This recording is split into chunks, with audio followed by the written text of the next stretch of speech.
We were high school sweethearts, all flustered and infatuated with each other, normal for a couple who were in their very first relationship. However, this incident has made me rethink everything that has happened before my girlfriend died. Daisy was her name, fitting for someone like her, full of innocence and joy. She spoke with elegance and kindness. She had strawberry blonde hair going up to her shoulders, and it was a little wavy at the ends of it. I used to tease her over it. Daisy had a large family, one sibling and a horde of extended family relatives. I was very close with her family, actually. She had a sister named Marigold, who usually accompanied us on the many dates we would have. Unlike Daisy, however, Marigold was the complete opposite of her. Marigold was rude and snooty and usually was very moody. Marigold was bipolar, changed moods a lot. It was annoying up until a certain point. Then I realized something critical and important. You see, a few days before Daisy's death, Marigold went into an episode. She ended up harming her sister during it. My beloved girlfriend was hurt. Her family were being defensive towards Marigold, saying that she couldn't control it and that it wasn't her fault. But I was beyond angry. I felt numb inside, as I had constant anxiety over whether she would survive or not. I lived in an area known for its bustling nightlife and clubs, so it was normal to me to casually see a few drunks around causing trouble to anyone and everyone they can spot. I was in a park, and it was around 11 p.m. when I started to see something unusual. It was just in the corner of my eye, but obscured by the many trees and wildlife around it. Then I saw it. It was a humanoid figure. The figure appearance was horrifying. It had no skin or fat, just muscles. The muscles were protruding and were constantly relaxing and tensing up, with a squelching sound every second. The figure started to walk towards me. I froze in place as my thoughts started to race and confirm whether it was real or if I was just hallucinating it. I started to dart my eyes towards the other people in the park, who were simply unfazed by this monster. "I have a deal for you." It started to speak, its mouth squelching and squeezing at every syllable it could say. I was speechless. I could only watch its body tower over me, standing there intimidatingly.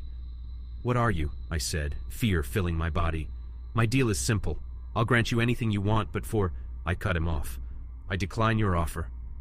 The figure stared at me with its bloodshot eyes, staring me down with pure anger. Adrenaline fuels me as I started to run away, never looking back. Daisy died the day after this specific incident. I was with her as she breathed her last breath. Overcome with grief, I left her bedside and decided to take a stroll in the same park, reliving our precious memories together and wondering what I had done to deserve this. I was just pondering over my thoughts when I saw a familiar face.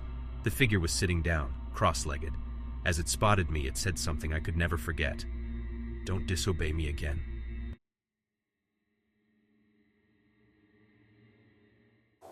I used to be one of those kids. Everything about to be revealed took place last night following to now, early in the morning. I only have a minute to write this, whatever the hell it is. It's violently banging its body against the bathroom door, trying to get to me. I won't have the same fate as Mitchie. Last night I was tucking my son, Mitch, aka Mitchie, into bed. He's 6 years old, and a ball of energy with a hyperactive imagination. After reading him his bedtime story, he asked me to check for monsters under his bed. I, amused, got on my knees to look under his bed. There was nothing there. Suddenly a scratching, long and drawn out, just one slow scratch down the closet door. I exchanged looks with my son. He was visibly scared. I tried to hide my fear from him. "No monsters under here, but if you're still scared, you can come sleep in my bed," I told him, motioning a panicked hand shuffling to the door. He tearfully said okay, and I took his hand to walk out of the room with me. After we were outside, I closed his door, picked him up and rushed to my bedroom. I opened my own closet door, no thing, whatever that just was, in it.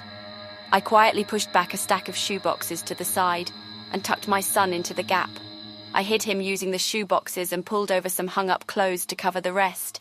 I ran to grab my phone off of the charger and go into the attached bathroom, shut the door so my son wouldn't hear and get scared, and call the police. I guess my running was a bad idea. I called the cops. They said they were sending 2 nearby cars there, but they weren't going to be here for 5 more minutes. And I hung up. As I did so, I heard my door burst open. Shit. I didn't lock it. Why didn't I lock it? I panicked and locked the door. I prayed my son was safe. I heard faint whimpers from right outside the door. My son. He was right outside the door, right in that closet. Whatever that thing is, it's here. It can asterisk him too. The closet door is slowly creaked open by that thing. I hear screams, bones cracking, blood splattering. I cried an accidental sob. Then nothing. It was dead silent. I knew I was next, slow footsteps. And then the next moment there it was, banging on the door. This is where I am now. The monster is now banging its full, inhuman body weight into the door. The creature broke a small bit of wood off of the bottom corner where I can see its messed up claws. Claws. Sharp. Blood-coated. Inhuman. Not animal. Massive claws. This is where it ends. I'm not gonna make it. I was elated when I first started my job as a nurse at the hospital.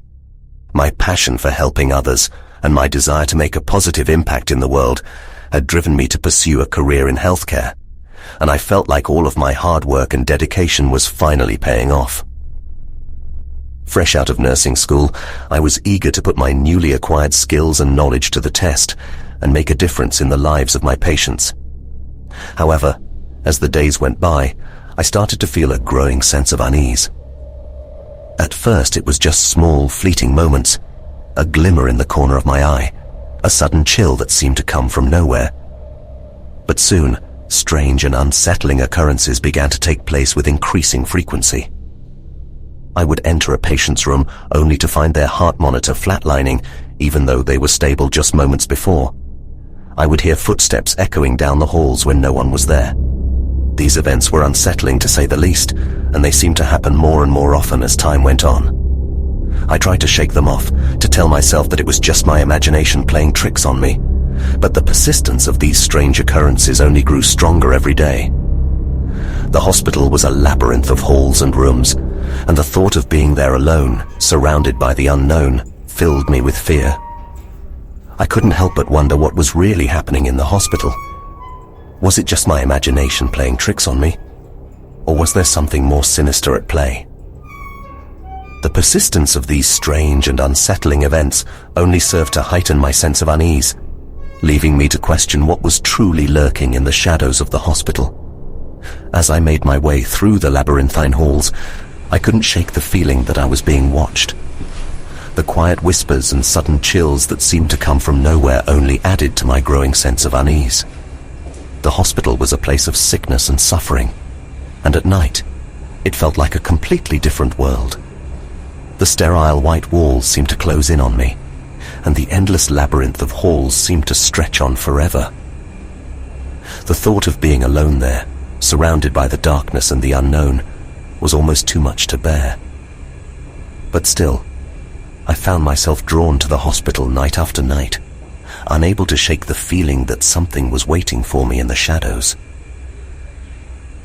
The mysterious voices and shadows only served to heighten my sense of fear and unease, leaving me to wonder what was really lurking in the labyrinthine halls of the hospital. One evening, as I was working the graveyard shift, I heard a strange noise coming from one of the abandoned wings of the hospital.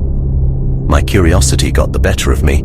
I decided to investigate. What I found was a dusty old room filled with medical equipment from decades past. The equipment was old and outdated, but it evoked a wave of nostalgia in me, reminding me of a time when medicine was more straightforward and less complicated. Despite the cobwebs and the dust, there was something almost beautiful about the room. The warm glow of the dim lighting and the soft hum of the machines created an almost peaceful atmosphere, and I found myself lingering there for a moment, lost in thought. But then, I remembered where I was and why I was there.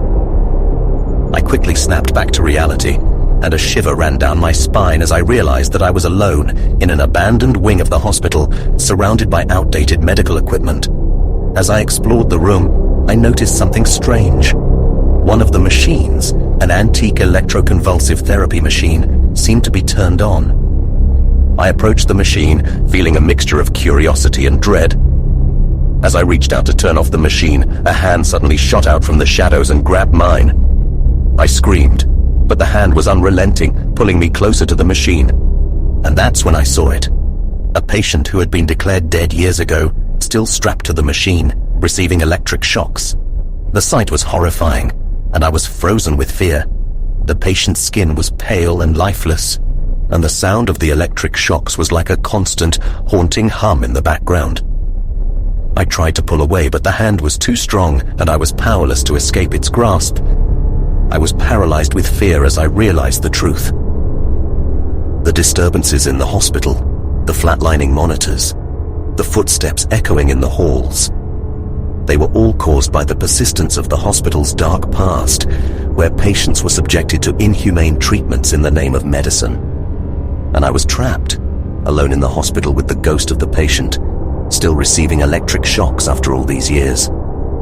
The souls of the departed are never truly at peace.